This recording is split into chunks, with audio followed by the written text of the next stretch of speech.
우리에게 주시는 하나님의 말씀은 로마서 7장 1절부터 13절까지의 말씀입니다. 신약성경 248쪽에 있습니다. 로마서 7장 1절부터 13절까지의 말씀 함께 읽겠습니다. 형제들아, 내가 법 아는 자들에게 말하노니 너희는 그 법이 사람이 살 동안만 그를 주관할 줄 알지 못하느냐. 남편 있는 여인이 그 남편 생전에는 법으로 그에게 매인 바 되나 만일 그 남편이 죽으면 남편의 법에서 벗어나느니라. 그러므로 만일 그 남편 생전에 다른 남자에게 가면 음녀라. 그러나 만일 남편이 죽으면 그 법에서 자유롭게 되나니 다른 남자에게 갈지라도 음녀가 되지 아니하느니라.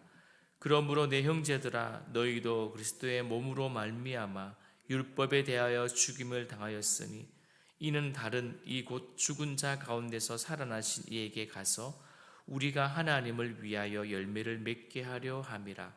우리가 육신에 있을 때에는 율법으로 말미암는 죄의 정욕이 우리 지체 중에 역사하여 우리로 사망을 위하여 열매를 맺게 하였더니 이제는 우리가 얽매였던 것에 대하여 죽었으므로 율법에서 벗어났으니 이러므로 우리가 영의 새로운 것으로 섬길 것이요 율법 조문에 묵은 것으로 아니할지니라. 그런즉 우리가 무슨 말을 하리요? 율법이 죄냐? 그럴 수 없느니라. 율법으로 말미암지 않고는 내가 죄를 알지 못하였으니 곧 율법이 탐내지 말라 하지 아니하였더라면 내가 탐심을 알지 못하였으리라. 그러나 죄가 기회를 타서 계명으로 말미암아 내 속에서 온갖 탐심을 이루었나니 이는 율법이 없으면 죄가 죽은 것임이라. 전에 율법을 깨닫지 못하였을 때에는 내가 살았더니 계명이 이름에 죄는 살아나고 나는 죽었도다. 생명에 이르게 할 그 계명이 내게 대하여 도리어 사망에 이르게 하는 것이 되었도다. 죄가 기회를 타서 계명으로 말미암아 나를 속이고 그것으로 나를 죽였는지라. 이로 보건대 율법은 거룩하고 계명도 거룩하고 의로우며 선하도다. 그런즉 선한 것이 내게 사망이 되었느냐? 그럴 수 없느니라. 오직 죄가 죄로 드러나기 위하여 선한 그것으로 말미암아 나를 죽게 만들었으니 이는 계명으로 말미암아 죄로 심히 죄되게 하려 함이라. 아멘. 바울은 본문에서 이제 율법과 성도의 관계를 옛 남편과 여인의 비유를 하고 있습니다. 여러분 1절부터 3절을 보시면 사는 동안에만 주관하는 법을 설명하고 있지요. 여러분 세상의 모든 법은 그 법이 법으로 효력을 발휘하는 시효가 있습니다. 여러분 시효 그 뜻을 보니까요. 권리를 행사할 수 있는 일정 기간 동안 권리를 행사하지 않을 때에 자기의 권리를 잃는 것을 의미하고 있더라고요. 그렇다면 일반적으로 죄를 지었더라도 사람이 죽으면 시효는 끝이 납니다. 그리고 2절에서 말하는 것처럼 한 여인에게 남편이 있는 경우 남편이 살아있을 때에는 그녀가 남편의 법에 속하지만 남편이 죽으면 어떻게 된다고 기록되어 있습니까? 남편의 법으로부터 벗어나 자유를 얻는다라고 기록하고 있습니다. 여러분 그때는 다른 사람에게 갈지라도 그 여인은 음녀가 되지 않습니다. 그런데 문제는요, 율법은 죽는 존재가 아니라는 것입니다. 여러분 4절 말씀을 다시 읽어볼까요? 이렇게 되어 있습니다. 시작. 그러므로 내 형제들아, 너희도 그리스도의 몸으로 말미암아 율법에 대하여 죽임을 당하였으니 이는 다른 이 곧 죽은 자 가운데서 살아나신 이에게 가서 우리가 하나님을 위하여 열매를 맺게 하려 함이라. 여러분 율법은 세상 끝날까지 1.1핵이라도 사라지지 않고 남아있는 것이기 때문에 우리가 율법의 관계, 즉 우리와 율법의 관계가 청산되는 법은 우리가 율법에 대해 죽는 것뿐이다라고 말합니다. 다시 말해서 이 죽는 것, 우리가 율법에 대해서 죽는데 놀라운 것은요, 이 또한 우리 스스로의 힘으로만으로는 불가능하다는 것입니다. 즉 하나님이 도와주셔야 되죠. 어떻게 해요? 예수님이 우리를 위해 십자가를 지셨기에 우리가 그리스도와 연합해 십자가에 못 박히면 그때야 비로소 율법에 대해서 우리가 어떻게 해요? 죽고 옛 남편인 율법과의 모든 계약과 관계가 끝난다는 것입니다. 그런 후에야 비로소 우리는 하나님을 위한 열매를 맺으며 살아갈 수가 있습니다. 청산해야 되죠. 회개해야 하죠. 옛것을 버려야 합니다. 이처럼 사도 바울은 율법으로부터 자유함을 얻어 그리스도와 함께 연합하는 자들이 맺을 열매를 주목하고 있습니다. 그 열매를 어떻게 표현했습니까? 방금 말씀드렸던 것처럼 하나님을 위한 열매, 즉 하나님이 기뻐하시고 원하시는 열매입니다. 우리의 삶이 어떠합니까? 이러한 삶을 살아가고 계십니까? 또한 무엇보다도 이 열매는 5절에서 언급하고 있는 사망의 열매와 비교되어지는, 다른 말로 표현한다면 생명의 열매일 것입니다. 5절 말씀에 보니 우리가 육신에 있을 때에는 율법으로 말미암는 죄의 정욕이 우리 지체 중에 역사하여 우리로 사망을 위하여 열매를 맺게 하였더니라고 되어 있습니다. 성도 여러분, 사람은요 복잡하고 미묘한 존재이지요. 어디에 속했는지에 따라서 근본적으로 다른 존재가 되어집니다. 여러분, 그래서 바울은 그리스도 안에 있어야 한다, 여러분들이 그리스도 안에 있어야 한다, 머물러야 한다라고 계속해서 가르쳐 주고 있습니다. 왜요? 그렇지 않으면 스스로 자유로운 것 같아도 어디에 매여 있겠습니까? 육신에 매일 수밖에 없는, 얽매일 수밖에 없는 그 존재가 된다는 것이죠. 그리고 그 육신 안에 있는 사람은요 율법을 오히려 자기의 도구, 다른 말로 정욕의 도구가 되어져 그것을 사용합니다. 여러분, 죄를 죄로 자각하게 하게 하는 이 율법이 오히려 범죄의 욕구를 자극한다는 뜻입니다. 더 나아가 이것은요 모든 사람들이 보편적으로 경험하는 것입니다. 여러분 보십시오. 저와 여러분이 그렇습니다.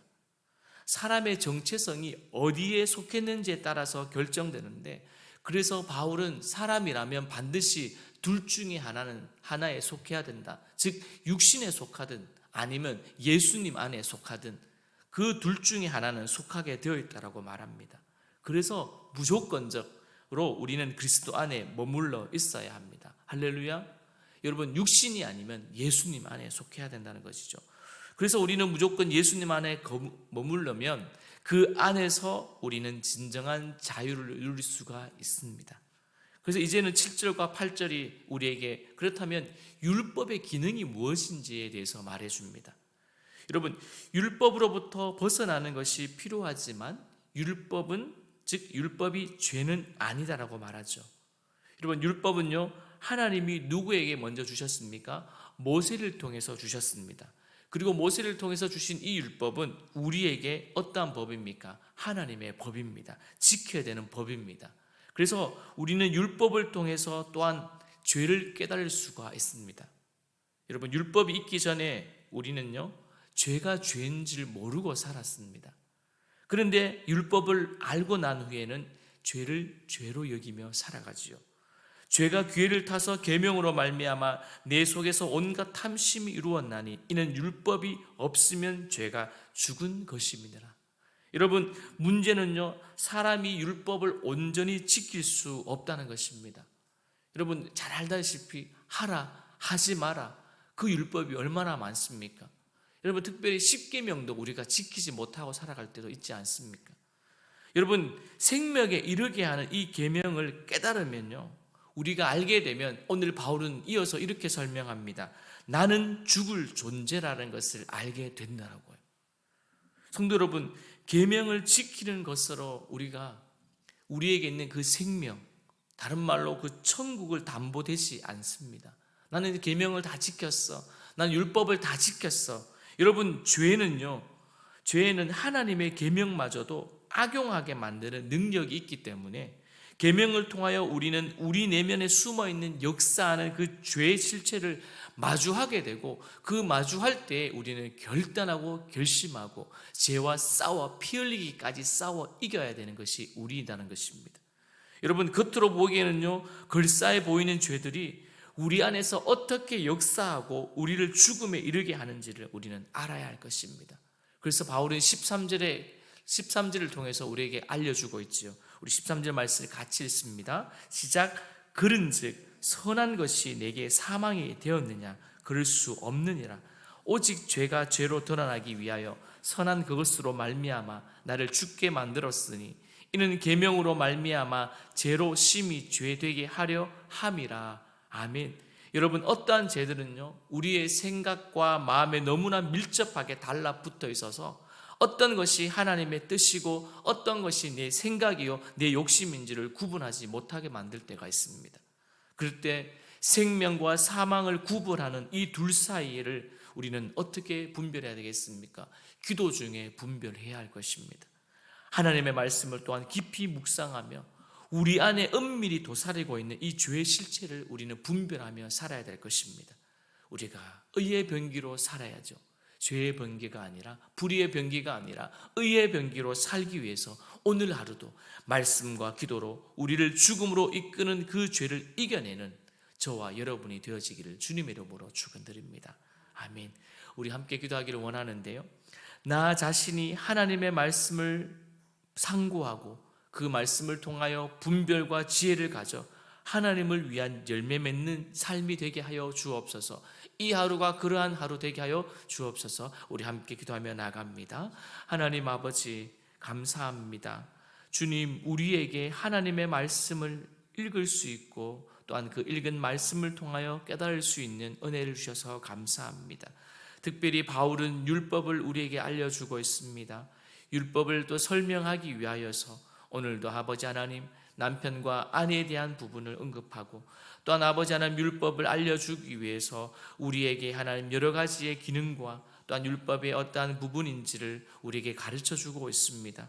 하나님, 오늘도 그 율법을 통하여 우리는 죄를 깨닫게 됩니다. 무엇이 바른 것인지 그 기준을 우리가 보면서 우리의 삶이 어떠한지를 알아갑니다. 그러나 하나님, 그 율법이 우리를 통하여서 살릴 수 있는 능력이 없음을 알고 있습니다. 예수의 보혈이 필요하고 또한 하나님, 우리가 생명, 즉 아버지 우리에게 준 그 생명을 유지하기 위하여서 또한 하늘의 소망을 품고 살아가는 하나님 우리들이 되기 위해서는 더욱더 하나님의 말씀을 가까이 해야 하며 또한 기도 중에 하나님 분별할 수 있는 능력을 가져야 하고 기도 가운데 하나님의 뜻이 무엇인지를 알아가야 하는 우리의 삶을 하나님 오늘도 또 한 번 더 기억하게 하여 주옵소서. 그로 인하여 오늘 하루도 하나님을 위한 열매를 맺어갈 수 있는 삶이 될 수 있도록 주님 축복하여 주옵소서. 우리의 가정도 축복하시고 우리의 자녀도 축복하시고 특별히 우리 교회도 축복하여 주시며 특별히 우리 주변에 있는 이웃들, 우리가 만나는 모든 이들을 축복하는 삶이 될 수 있도록 주님 함께하여 주옵소서. 특별히 아버지 하나님, 공부하는 자녀들에게는 지혜와 명철함 주시고 유학 가운데 있는 자녀들에게도 어렵지 않도록 도와주시고 주신 비전을 가지고 끝까지 하나님 의지하며 공부하게 하여 주시고 군복무 가운데 있는 우리 자녀들 안전케 하셔서 받는 훈련뿐만 아니라 내무 생활도 어렵지 않도록 주님 도와주옵소서. 특별히 모든 하는 환우분들 오늘도 주님 질병으로부터 벗어날 수 있도록 치유의 은혜가 있게 하여 주시고 특별히 그들의 가운데 그 삶 가운데 하나님 어렵지 않도록 일상의 회복도 주님 허락하여 주옵소서. 하나님 아버지, 감사합니다. 오늘 하루 주님 손에 맡겨드리오니 하나님만을 신뢰하며 살아가오니 주께서 우리의 삶 전체를 주장하여 주시고 주님께서 다스려 주옵소서. 채우시고 입히시고 먹이시고 하나님이여, 오늘도 우리의 삶이 하나님을 위한 열매를 맺는 아름다운 삶 될 수 있도록 역사하여 주옵소서. 예수님의 이름으로 간절히 기도드리옵나이다. 아멘.